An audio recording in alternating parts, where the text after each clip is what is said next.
President Trump addressed a joint session of Congress and claimed that no president has changed government faster than him. Yeah, and nobody changed airport security faster than bin Laden.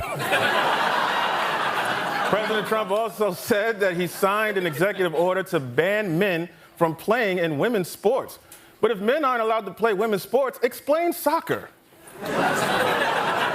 The internet just witnessed a murder by words. A comedian's savage takedown has Trump and Musk in absolute meltdown mode. The president's thumbs are working overtime on his phone, while Musk is threatening to launch comedians into actual space. And this is the thing you know that people never seem to understand, is everybody who is pro-free speech is not pro all speech. What they're pro is the speech that they wish to use that might hurt to offend other people.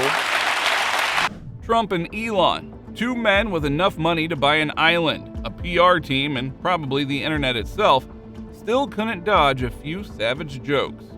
You'd think with all that power they'd be untouchable, but nope. One viral clip, a couple of fearless comedians, and boom, they're trending for all the wrong reasons.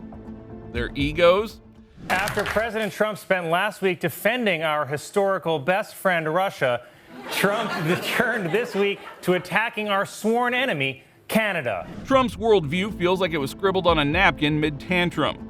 He's out here cozying up to authoritarian regimes, praising dictators like they're his childhood heroes, while picking fights with literal Boy Scout countries like Canada. It's baffling. Who just wakes up and thinks, you know who's really screwed us over? The land of Tim Hortons and free healthcare. Only Trump. That's right. Those syrup-guzzling, poutine-munching, moose-humping hockey sluts have taken advantage of us far too long.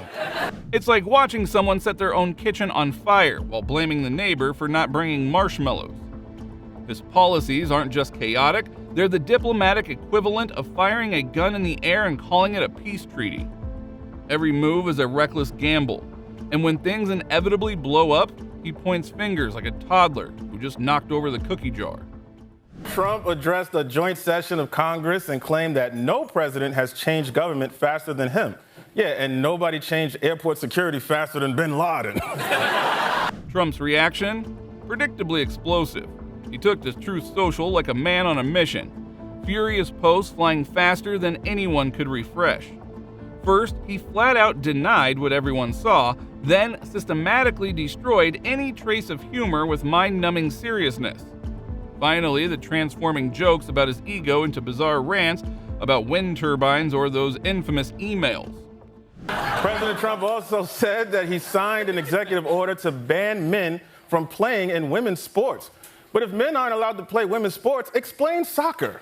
Now, Trump loves to brag about how fast he's changing the system, but let's be honest. Half the time he's just changing the channel when things don't go his way. One minute he's screaming about freedom, the next he's signing orders that scream control.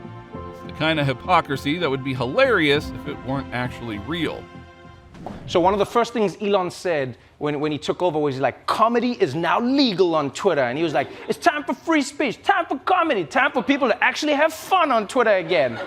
And then what people started doing was they started changing their names to Elon Musk. Elon Musk loves to paint himself as the rebel genius, the guy breaking all the rules to save the world. But the second that things don't go his way, that whole free speech warrior act falls apart. He talks about openness and innovation, yet runs his platforms like a dictator with a Wi-Fi connection. So people changed their Twitter handles to Elon Musk. And then they just started tweeting things as if they were Elon Musk. They were like, I'm such a terrible person, my wife left me. Just random shit, right? And then Twitter just banned all of their accounts. They're like, suspended. And then he was like, no parodying of people.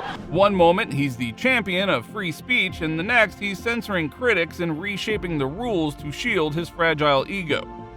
It's not leadership, it's billionaire mood swings masquerading as vision. One minute he's preaching openness, the next he's closing the gates on anyone who dares to challenge him. A well thought out critique of whatever you're doing is as valuable as gold. Elon says criticism is as valuable as gold. But when it's aimed at him, well, he treats it like toxic waste. For someone who claims to value feedback, his go-to move is posting a meme, dodging the point, and letting his fanboys swarm. It's peak Musk. Talk like a thought leader, react like a Reddit troll, just with $1 trillion budget. Oh, and the Elon Musk thing. Guys, what do you think? What's the vibe on that? I don't know. Look, he's autistic. He's on the spectrum. He broke the spectrum, you know? Elon dropped $44 billion just to rebrand Twitter like it was a midlife crisis, and then somehow convinced himself he was reshaping civilization. But let's be real, he's less of a genius and more of a meme lord with a rocket launcher. Yeah, man, everyone thinks jokes are funny until the joke is about them. That's the thing I've learned, right? They call themselves visionaries. Elon, the tech guru, Trump, the deal king, but crack a joke about their egos or haircuts, and they unravel like teens at a talent show. The response? All caps rants, vague memes, and ego-driven theatrics. Titans of industry? More like fragile billionaires waging meme wars from gold-plated hideouts. After imposing tariffs on Mexico and Canada on Tuesday, President Trump reversed them on Thursday. It's a cunning political tactic experts call bipolar disorder. Trump walks around like he's the godfather of global trade, spinning tariffs like he's on the wheel of fortune. Only the fortune keeps vanishing. One day it's tariffs on Canada and Mexico, the next he's walking them back like nothing happened. He throws around economic policies like darts at a board blindfolded, claiming it's all part of some genius strategy. It's been fun watching this lunatic gamble our life savings this week. It's like handing a Social Security check to your dog and sending it to Caesar's Palace. If the dealer has 16, stay, okay? Stay. X? Well, now basically Elon's digital stress ball, where comedians had the nerve to crack a few jokes. Trump, instead of brushing it off like an adult, treated the moment like it was Pearl Harbor 2.0. One jab at his orange glow and suddenly he's pounding his phone like it owes him money. Unloading a wall of all caps fury that reads like a ransom note from a confused game show host. Did you guys hear about this? As if Tesla isn't having enough problems. They just recalled nearly all Cybertrucks because the roof panels can detach while driving. It's dangerous. I mean, if the roof blows off, people could see you in a Cybertruck. Over in Elon land, things weren't much better. Suddenly, the guy preaching free speech was acting like a hall monitor with a god complex. His big comeback? A stale meme from the Jurassic era of the internet, paired with text speak so cryptic it looked like he typed it with his face. And let's be real, some poor engineers probably on hour 5 of a meeting titled Operation Delete All Jokes About My Hairline.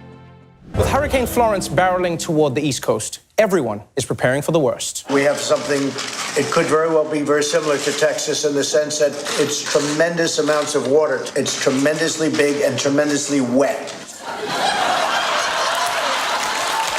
Every roast pokes a hole in Trump's ego balloon. Suddenly, jokes are attacks on America and comedians are public enemies. Elon? He tries to mask the sting with weird replies that read like AI errors, cringe module rebooting, or something equally absurd. But the internet, it sees right through them. Their reactions aren't defenses, they're invitations for round 2. When Mexico sends its people, they're bringing drugs, they're bringing crime, they're rapists, and some, I assume, are good people. And you know what they say, when you assume, you're the best at assuming. Trump.